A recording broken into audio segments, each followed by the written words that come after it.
시카고 대학의 심리학가 라미레즈라고 하는 교수가 이런 실험을 했습니다. 47명의 대학생들에게 시험을 치르는데 1차 시험이 대단히 어려운 문제를 내주고 다만 이 47명을 세 그룹으로 나누었습니다.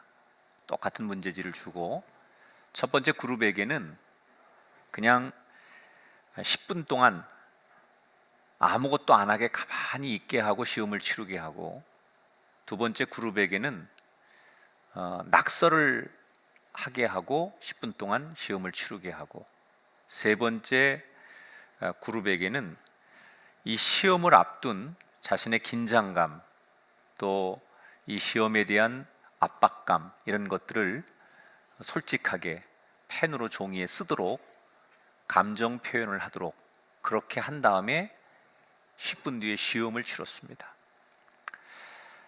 아무것도 안 하고 낙서만 한 두 그룹은 성적이 전반적으로 떨어졌습니다. 그런데 뭔가 이렇게 자기의 솔직한 감정을 쓴 사람들은 1차 시험, 2차 시험 두 번의 시험을 치렀는데 다 성적이 올랐어요. 연구진들은 왜 이런 결과가 나왔을까 조심스럽게 이렇게 결론을 내놨습니다. 펜으로 자신의 걱정, 자신의 두려움 감정을 쏟아냈을 때, 물론 종이에 적어낸 거지만 그렇게 쏟아내는 과정을 통해 자기 안에 있는 불안감을 어느 정도 극복하게 되는 것이다. 저는 이 논문의 결과를 읽으면서 문득 이런 생각을 했습니다. 사람이 자신의 두려움, 염려를 드러내는 것만으로도 이렇게 과학적인 효과가 있다고 한다면, 우리의 문제와 우리의 두려움을 완벽하게 해결하실 수 있는 하나님께 내 문제와 두려움 또는 어두운 감정을 드러내는 것은 얼마나 대단한 일일까? 오늘 귀한 예배를 참석하시고 미디어로 예배하시는 여러분, 여러분들의 두려운 감정, 절박한 여러분의 상황, 이것들을 하나님 앞에 솔직히 드러내는 예배가 되시길 바랍니다. 그래서 여러분의 걱정을 아시고 도우시는 분께서 여러분을 붙드시고 축복하는 그런 예배가 되시기를 주님의 이름으로 축원합니다. 자, 그러면 우리의 문제와 두려움을 듣고 해결하실 수 있는 하나님은 어떤 분이냐? 우리가 하나님을 예배하기 위해 모였고 하나님을 믿는 사람들인데 정작 하나님을 너무 피상적으로 알아요. 물론 하나님을 우리의 언어로 또는 이성으로, 우리의 지식으로 하나님을 논한다는 게 굉장히 어리석은 일이지만 성경에 그때그때마다 주시는 하나님은 어떤 분인가?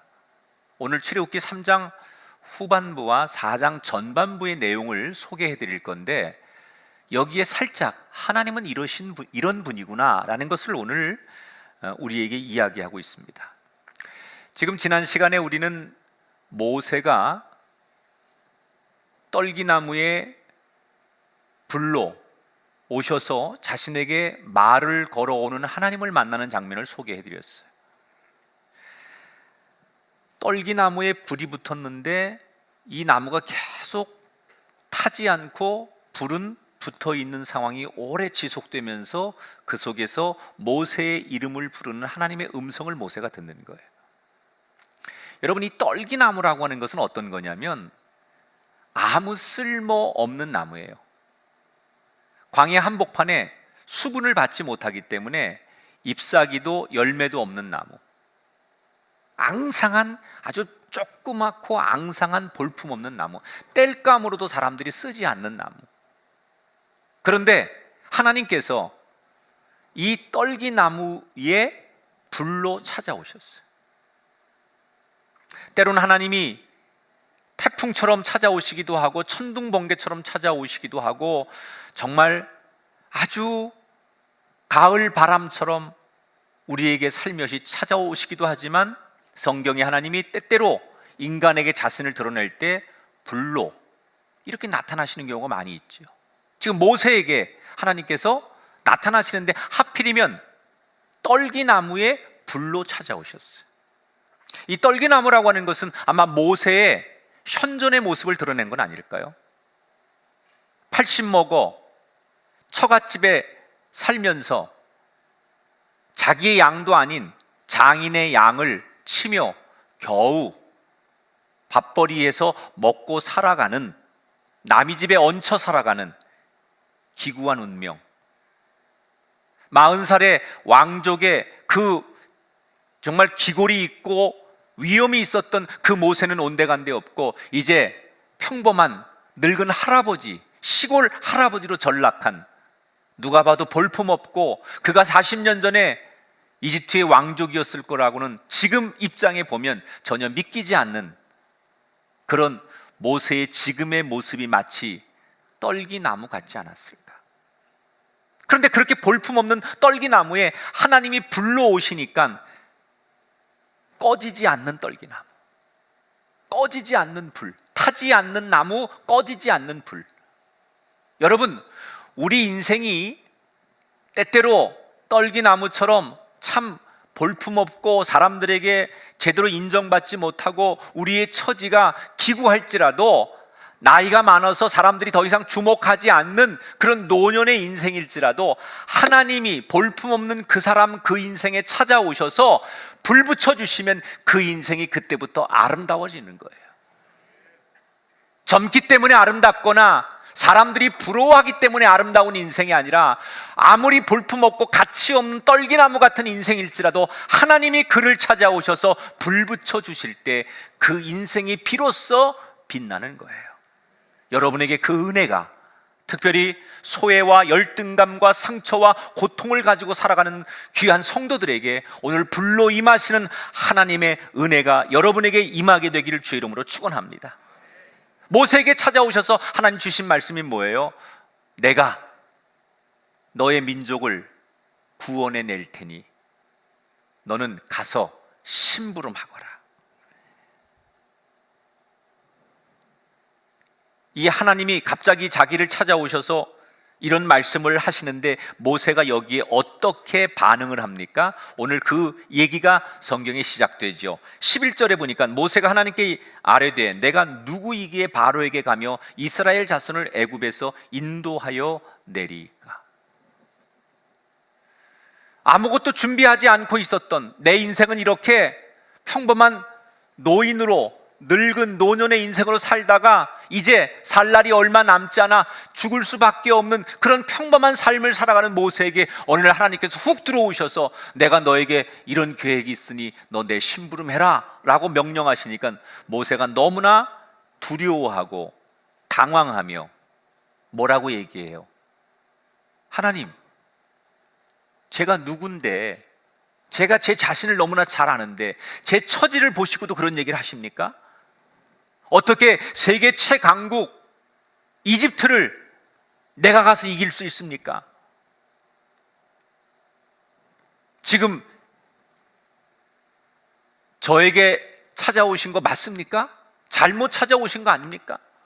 여러분, 사람의 기준은 그 사람이 뭔가를 하려면 보여지는 조건이 좋아야 돼요. 그래서 젊든지 힘이 있든지 능력이 있든지 재능이 있든지 좋은 학벌이 있든지 우린 그런 조건을 보잖아요. 근데 하나님은 지금 그런 조건을 전혀 갖추지 않은 늙어버린, 모든 것을 잃어버린 모세에게 찾아와서 모세에게 내가 너를 쓰겠다고 말하니까 모세가, 아마 소크라테스가 제일 좋아하는 사람이 모세일 거예요. 너 자신을 알아라. 자기는 전혀 그런 게 안 되는 사람이라는 거예요. 근데 하나님께서 뭐라고 말씀하세요? 12절에 보니까 내가 반드시 너와 함께 있으리라. 여러분, 때때로 우리 인생에 많은 말이 필요 없어요. 부모 자녀 간에, 부부끼리 또는 연인끼리 어떤 말, 막 구구절절한 말 필요 없어요. 내가 너를 진심으로 사랑해, 이 한마디면 되는 거예요. 때로 사람들이 듣고 싶은 딱 한마디는 진정으로 미안해, 내가 잘못했어 라는 사과의 한마디, 아니 정말 고마웠어 라고 하는 그런 자기의 진실한 말 한마디가 모든 것을 대변하는 것처럼 하나님은 모세에게 다른 건 말씀하지 않아요. 내가 반드시 너와 함께 있으리라. 가장 큰 약속 아니에요? 그러니까 모세가 뭐라고 반응합니까? 완강하게 저항하는 거예요. 하나님, 내가 이집트 바로 왕을 설득하고 이집트의 벽을 넘는 것 전에 내 동족들조차도 내 모습을 보면 나를 신뢰하지 않을 겁니다. 내 동족들을 가서 고통받는 억압의 땅에서 건져오라고 하나님 말씀하시는데 내 동족들조차도 나를 리더로 생각하지 않을 겁니다. 내가 가서 너희들을 이렇게 건져내려고 왔다 그러면 분명히 너를 보낸 이가 누구냐? 너의 신의 이름이 뭐냐? 이렇게 물어볼 텐데 제가 뭐라고 대답을 합니까? 이렇게 모세가 하나님 앞에 물어보는 거예요. 근데 왜 이렇게 물어보느냐? 이건 그 당시의 문화를 좀 우리가 이해해야 돼요. 여러분, 구약에서는 모든 나라들이 자기들이 섬기는 신의 이름이 다 있어요. 그래서 성경을 읽다 보면 여러분, 가나안이란 나라는 바알을 섬기고 블레셋은 전쟁신 다곤이라는 이름의 신을 섬기고 또 암몬은 몰렉이라는 신을 섬기고 지금 이집트에는 현재 태양신이라고 하는 라라고 하는 신과 나일강을 지키는 하피라고 하는 신, 이 이집트 땅은 다신론 국가거든요. 신이 굉장히 많아요. 근데 대표적으로 상징적인 신들이 있어요. 그래서 이 고대 중동 사람들은 신은 자기 땅을 지키고 산을 지키고 바다를 지키고 그래서 거기를 지키는 신이 다 존재한다고 생각해서 그 신을 따라가고 그 신의 이름을 부르며 살았던 거예요. 근데 지금 모세가 이 이스라엘 백성들을 건져낸다고 하면 분명히 그 문화에 젖어 있는 이스라엘 민족들이 너를 보낸 신의 이름이 뭐냐? 신이 워낙 많으니까 너를 어떤 신이 보냈느냐? 이렇게 물을 건데 제가 뭐라고 대답합니까? 그때 하나님이 당신의 이름을 자기가 공식적으로 드러내시는 거예요.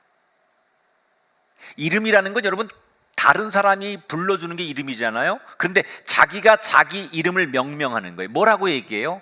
나는 스스로 있는 자니이다. 이게 무슨 말이냐면 하나님은 누구에 의해서 조종되는 신이 아니라는 거예요. 애초에 하나님 스스로 모든 것을 창조하시고 다스리시는 이 땅의 이 세상의 유일한 신이라는 거예요. 다른 종교는 인간이 자기들이 믿는 신을 증명해야 돼요. 근데 하나님은 당신 스스로가 당신을 증명하는 분이에요. 우리는 그 하나님을 증거하기만 하면 하나님께서 스스로 당신을 증명하시는 분, 하나님 스스로 당신의 능력을 나타내시는 분, 인간이 떠받치고 인간이 드러내야만 존재하는 신이 아니라 인간이 떠받치든 역사가 그를 조명하든 상관없이 스스로 당신의 존재를 드러내시는 분이 하나님이라는 거예요. 여러분, 유교에서는 옛날 여러분 우리가 예수 믿기 전에 제사 드릴 때 제사상에서 수저를 이렇게 놓고 2번 절하면 뭐라고 하는 줄 알아요? 아, 우리 조상님들이 잘 드셨어. 인간이 신을 조종하는 거예요. 내가 제사상에다가 숟갈 꽂아놓고 절을 2번 하면 아, 우리 조상 귀신들이 배불리 먹은 거야. 이렇게 자기들이 정의를 내려요. 자기들이 신을 조종하는 거예요. 그러나 하나님은 다른 신과 달라요. 자신의 뜻으로 세상을 다스리시는 전능하신 하나님. 우리가 인간이 조각하거나 통제하지 않아도 인간이 조명하지 않아도 스스로 당신을 드러내시는 하나님. 우리는 그 하나님을 믿는 사람들이기 때문에 행복한 사람들이에요.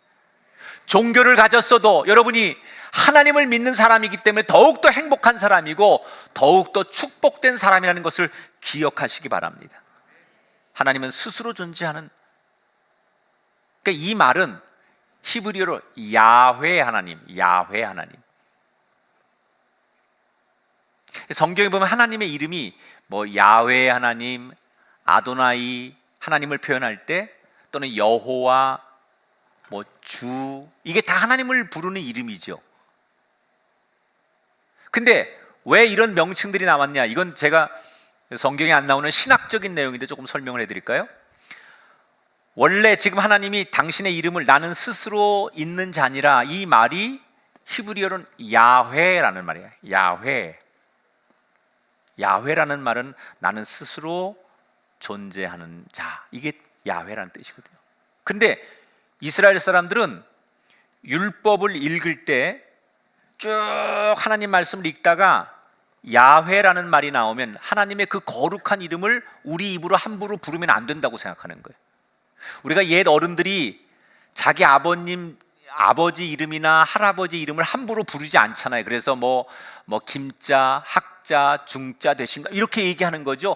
그 부모 이름을 함부로 부를 수 없다고 생각하는 거예요. 자기가 존경하는 사람 이름을 함부로 부를 수 없듯이 유대인들은 하나님의 이름을 함부로 부르면 안 된다고 생각하는 거예요. 그래서 야훼라는 이름이 나오면 야훼라는 이름을 함부로 하나님 이름을 부르면 안 되니까 야훼라는 말 대신에 아도나이, 예를 들어서 아도나이라는 얘기는 나의 주님이라는 뜻이에요. 히브리어로 나의 주님. 근데 이게 야훼는 그 히브리어로 자음으로만 돼 있어요. 아도나이는 모음으로만 돼 있어요. 그러니까 사람들이 원래 야훼라는 글을 읽다가 이건 거룩한 이름이니까 함부로 내가 입에 담으면 안 돼. 그래서 그렇게 약간 별칭처럼 아도나이, 나의 주 이렇게 부르다가 이게 훗날 사람들에게, 후손들에게 야훼라는 말과 아도나이라는 말이 합성어가 돼가지고 여호와라는 말로 바뀐 거예요. 몰라도 돼요. 괜히 설명한 것 같아. 그래서 하나님을 부르는 이름이 많지만 오늘 성경에 하나님이 당신을 뭐라고 드러냈다고요? 나는 야훼 하나님이다.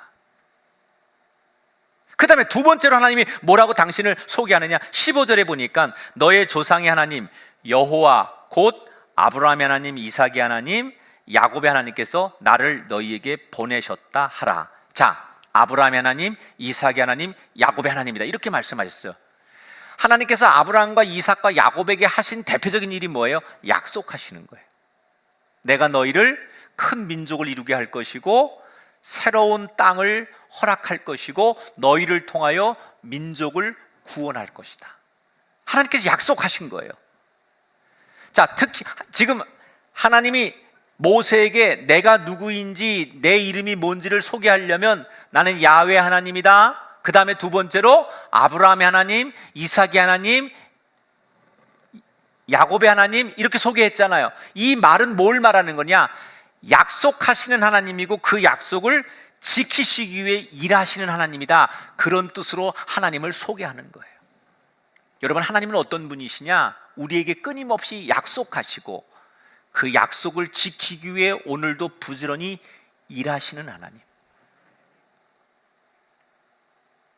지금 모세가 사람들이 나를 보낸 신이 누구냐고 물어보면 내가 하나님을 어떻게 소개할까요? 그러니까 이렇게 소개하면 된다. 그리고 하나님이 당신을 드러내셨어요.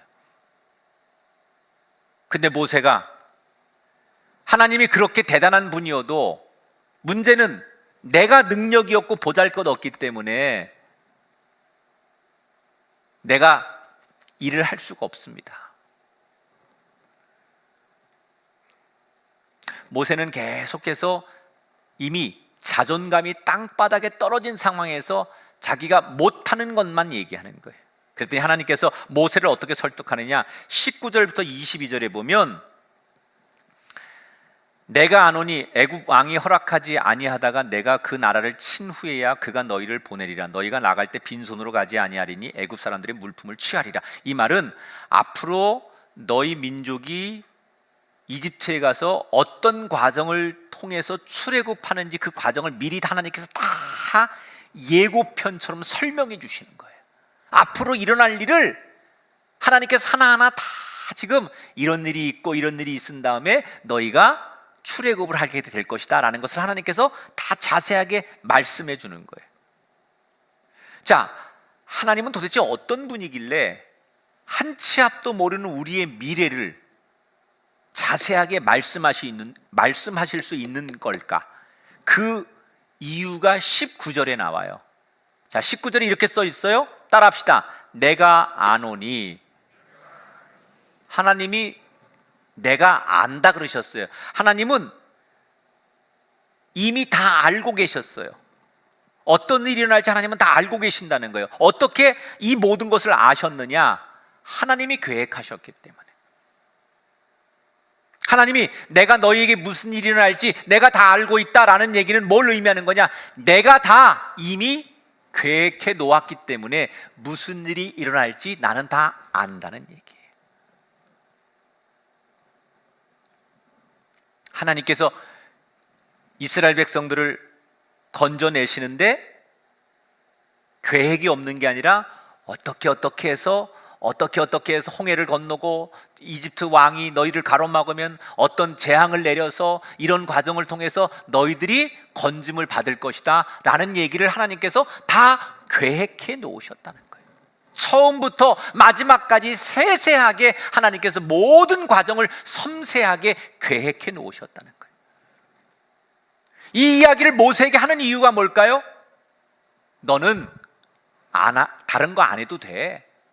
내가 이미 다 계획해 놨으니까 너는 나를 믿고 따라오기만 하면 돼. 그 얘기를 하시는 거예요. 여러분, 이 말씀을 어떻게 지금 받아들이고 계세요? 여러분에게 하시는 말씀이에요.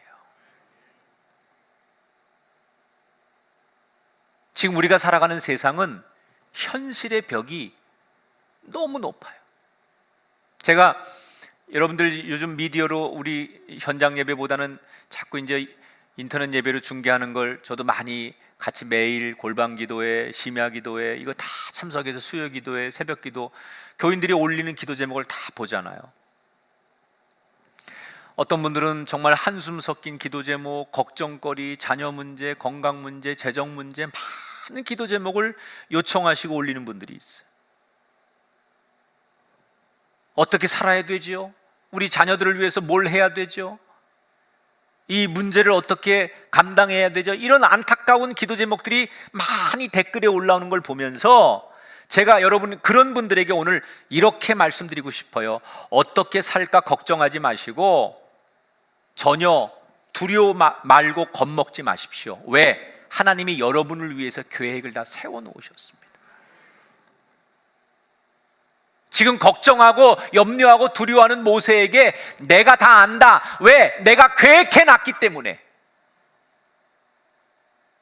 오늘 지금 가정의 문제, 경제적 문제, 육체적인 문제 또는 여러분들의 미래의 문제, 내 눈앞에 펼쳐지는 이 현상의 문제 앞에 염려하는 모든 성도에게 하나님께서 이 출애굽을 통해서 우리에게 주시는 말씀이에요. 내가 다 너의 인생을 계획해놨으니 걱정하지 말고 나를 믿고 따라오기만 하면 된다. 복음으로 들려지게 되시길 바라고 하나님의 음성으로 받으시길 주님의 이름으로 축원합니다. 이렇게 하나님께서 당신의 존재를 모세에게 설명하면서 계획까지 다 설명해서 모세를 설득하지만 좀처럼 모세의 마음은 열리지 않아요. 왜? 모세는 과거에 상처가 있었어요. 40년 전에 무슨 일이 있었느냐? 자기 동족을 도와주려고 하다가 동족들 가운데 자기를 거부했잖아요. 네가 뭔데? 네가 우리의 지도자냐? 네가 마치 무슨 재판관이라도 된 것처럼 네가 뭔데? 네 주제가 뭔데? 네가 무슨 자격으로 우리의 문제를 참견하느냐? 자기 동족으로부터 자기는 버림을 받으면서 그때 상처를 입었어요. 그러면서 그 상처를 40년이 지난 지금도 가지고 있는 모세가 하나님 앞에 묻는 거예요. 하나님, 제가 40년 전에 내 동족을 어줍지 않게 도와주려고 했다가 그때 큰 거절을 당하고 상처를 받았습니다. 그런데 지금 40년이 지나서 내가 불쑥 나타나서 내 동족을 도와주겠다고 하면 그때처럼 그들이 나를 인정하지 않고 나를 거절할 겁니다.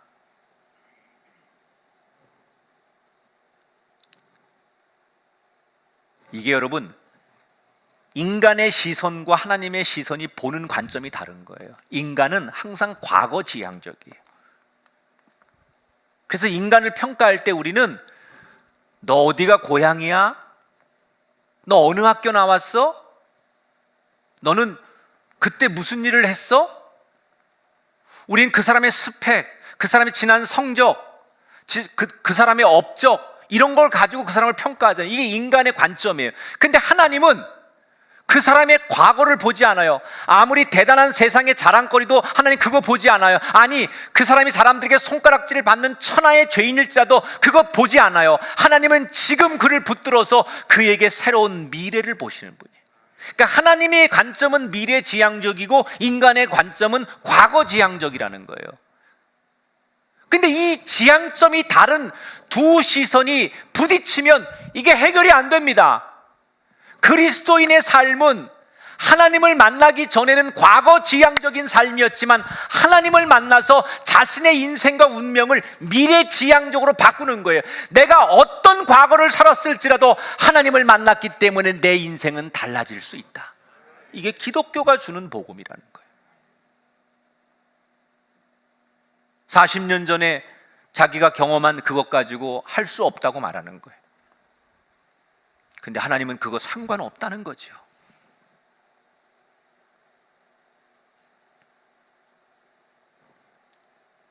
하나님이 드디어 그래? 네가 그렇게 자신이 없느냐?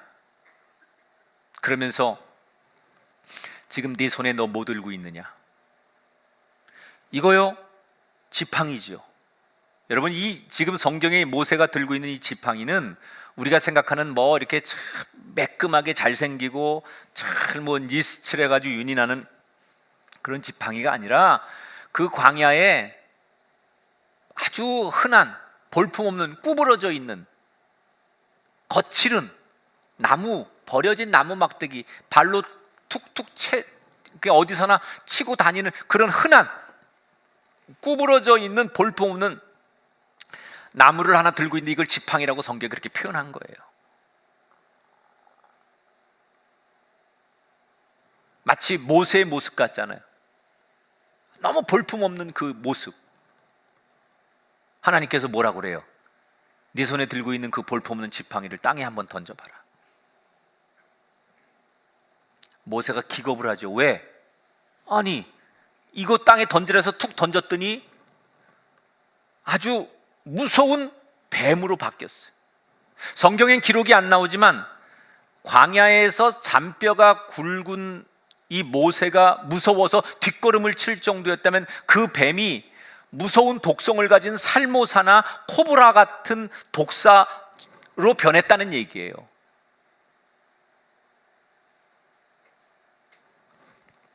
너무 무서워서 뒷걸음을 치는데 하나님께서 다시 말씀하지요.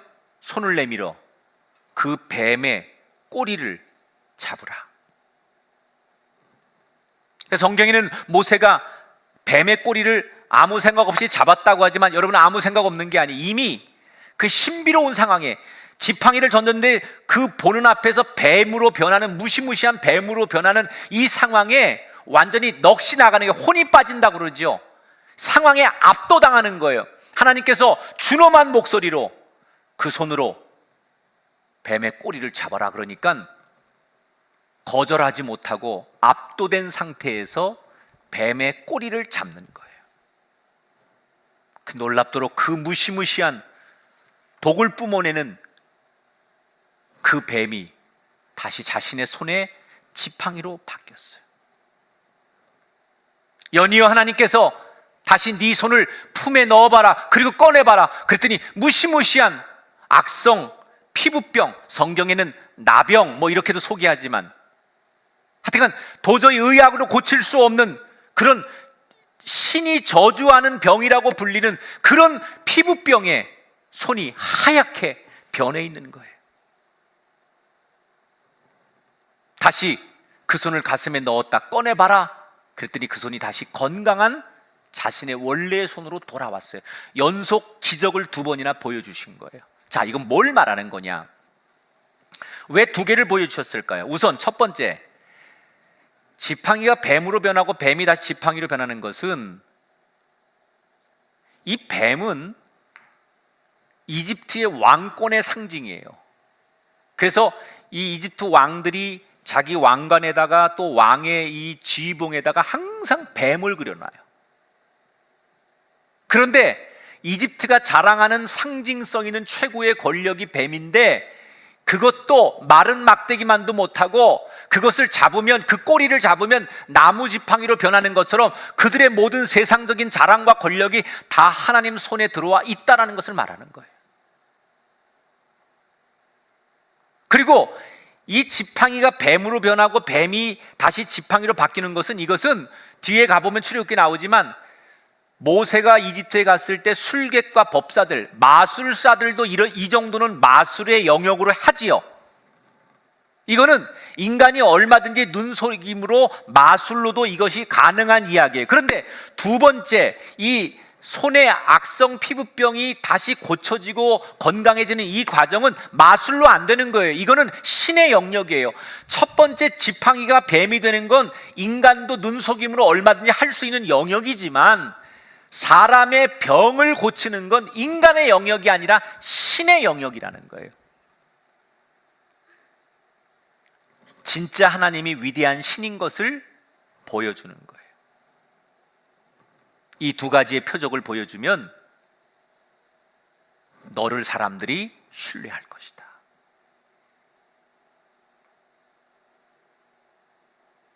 근데 모세가 다시 물어요, 하나님 앞에. 하나님, 근데요, 내 동족들이 이걸 보여줬는데도, 이집트 사람들이 이걸 보여줬는데도 저를 밀어내면 어떡하지요? 만약에 그런 일이 일어나면 어떡하지요? 라고 또 걱정하는 거예요. 그때 하나님께서, 그래도 믿지 않거든 나일강 물을 떠다가 땅에 부어라. 그러면 네가 떠온 나일강 물이 피로 변할 것이다. 왜 하나님께서 모세에게 세 번째, 두 번까지는 이적을 보여주시고 세 번째는 이렇게 하라고만 말씀하세요? 나일강 물을 떠오라고 했을까? 이 나일강은요, 이집트 사람들에게 가장 중요해. 우리나라 사람들은 뭐 한강의 기적 이렇게 말하잖아요, 상징적으로. 근데 이집트 사람들에게는 이 나일강은 굉장한 신성한 강이에요. 나일강이 문화를 만들고 문명을 만들고 지금 이집트를 세계 최강국으로 만든 거예요. 그래서 이 나일강이 주는 은총, 나일강의 신이 자기에게 베푸는 축복, 이걸 가지고 이집트 사람들은 이 나일강을 신처럼 생각해요. 신성하게 생각해요. 그런데 자기들이 그렇게 신성하게 여기는 나일강 물이 모세의 손에서 피로 변한다면 이게 아무 가치가 없는 것을 보여주는 걸 얘기하는 거죠. 하나님께서 완전히 그들의 가장 자존심을 건드시는 거예요.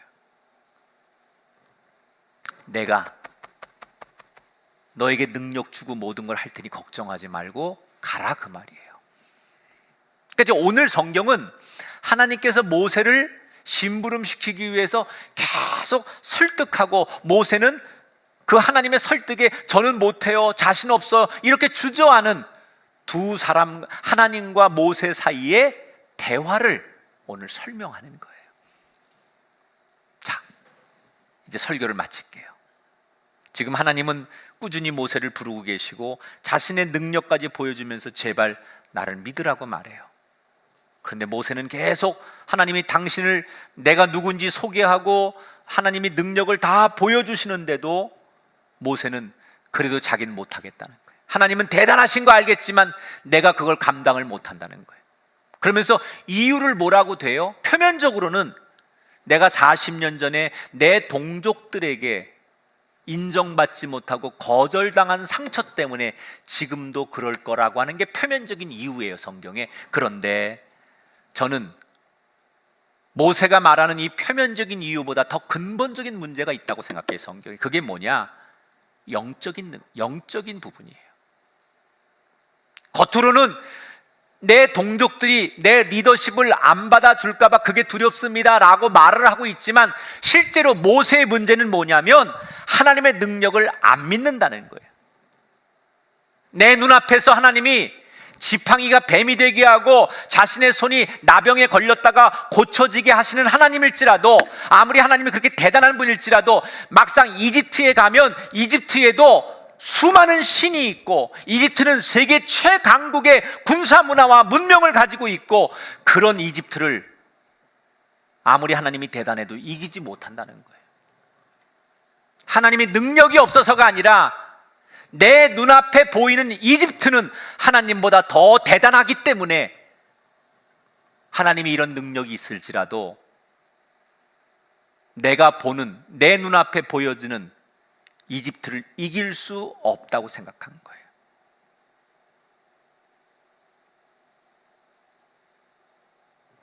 여러분,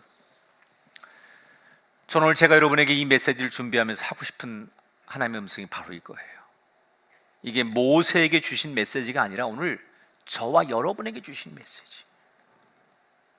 우리는 입으로는 하나님을 믿는다고 말하면서, 그래서 하나님께 기도를 하고 있지만 내 중심에는 하나님보다 내 눈앞에 보이는 현상, 현실을 하나님보다 더 크게 볼 때가 많아요. 믿음으로는 이 불황, 이 코로나 이겨낼 수 있어, 환난, 어려움 다 하나님 앞에 이겨낼 수 있어, 그렇게 기도하고 외치고 그렇게 고백하면서도 막상 우리의 현실로 돌아가면 우리는 두려워하고 벌벌 떨고 주저앉는다는 거죠. 우리가 살아가는 이 세상은 우리가 상대하기에는 너무나 버거운 거 맞아요. 우리가 살아가는 이 세상은 우리가 감당하기 어려울 만큼 대단한 세상인 거 맞아요. 그러나 한 가지를 여러분 기억하셔야 돼요. 세상이 우리보다 강해요. 그러나 하나님은 세상보다 더 강하세요. 이게 중요한 거예요. 세상이 우스운 게 아니에요. 세상이 별 볼 일 없는 게 아니에요. 세상은 우리보다 강합니다. 자연은 우리보다 강하고 이 세균이 우리보다 강하고, 여러분, 이 세상의 도전이 우리를 이깁니다. 그러나 모세를 부르시고 나를 부르신 하나님은 이 세상 그 어떤 것보다 훨씬 강하고 능력 있는 분이에요. 내가 세상을 맞서 싸우는 게 아니라 그분이 세상을 맞서 싸우고 다스리고, 그분은 이 무서운 세상을 다 어떻게 이겨낼지 계획하고 계신다는 거예요. 우리가 그 하나님을 정말 신뢰하고 그 하나님의 능력을 믿는다면 우리는 걱정할 게 없어야 돼요. 한나가 아이를 낳지 못해 걱정하던 중에 성소에 가서 기도합니다. 대제사장 엘리로부터 축복을 받아요. 그리고 나서 한나가 어떻게 합니까? 저는 이게 오늘 우리가 기억해야 될 결론이라고 생각해요. 사무엘상 1장 18절이에요. 한나가 가서 먹고 얼굴에 다시는 근심빛이 없더라. 따라합시다. 다시는 근심빛이 없더라.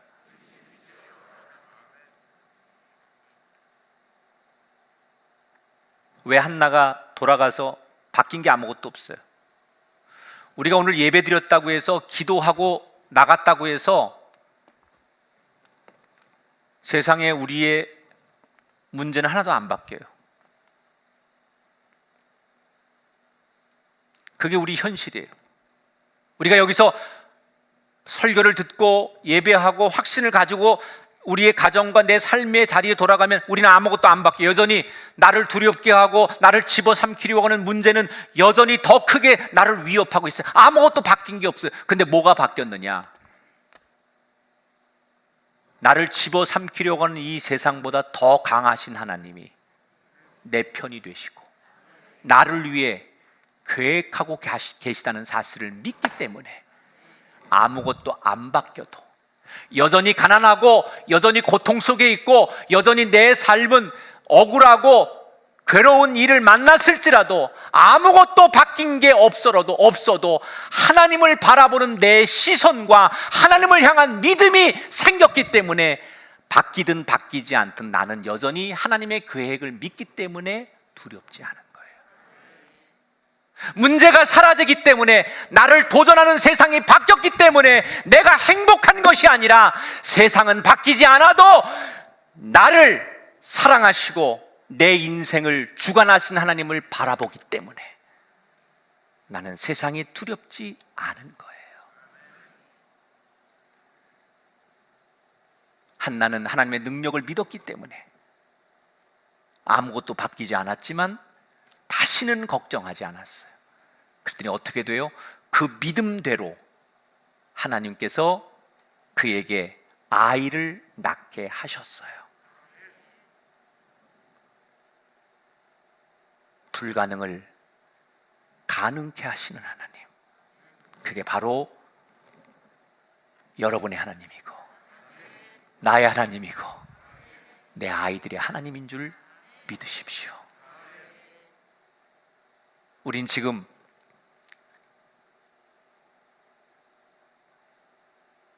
출애굽기의 말씀을 듣고 있잖아요. 출애굽. 여러분 착각하시면 안 돼요. 출애굽의 주인공은 모세가 아니에요. 모세 이야기에 여러분 너무 현혹되지 말아요. 출애굽기의 주제는 모세가 아니라 하나님이에요. 모세를 들어쓰시고 모세를 사용하신 하나님을 봐야지 모세 얘기를 듣고 즐거워하면 안 돼요. 출애굽이 뭐예요? 출애굽이라는 것은 다스리는 주인이 바뀌는 과정이 출애굽이에요. 애굽이 나를 다스리고 세상의 힘이 나를 다스렸는데 어느 날 내가 출애굽하는 거예요. 나를 다스리는 하나님으로 내 인생이 바뀌어지는 거예요. 지금까지는 명예, 물질 또는 내 자존심, 세상의 시선, 평가 이런 것들만 의지하고 이런 것들에 의해서 기분이 좋고 나쁘고 이런 것들에 의해서 지배당하던 내 인생이 어느 날 그런 세상적인 조건과는 상관없이 하나님 한 분이면 감사합니다. 그렇게 말할 수 있다면 여러분은 지금 출애굽하신 거예요. 나에게도 출애굽의 사건이 일어나야지요. 나를 다스리고 있던 세상의 주인이 아닌 하나님, 당신 한 분이면 족합니다.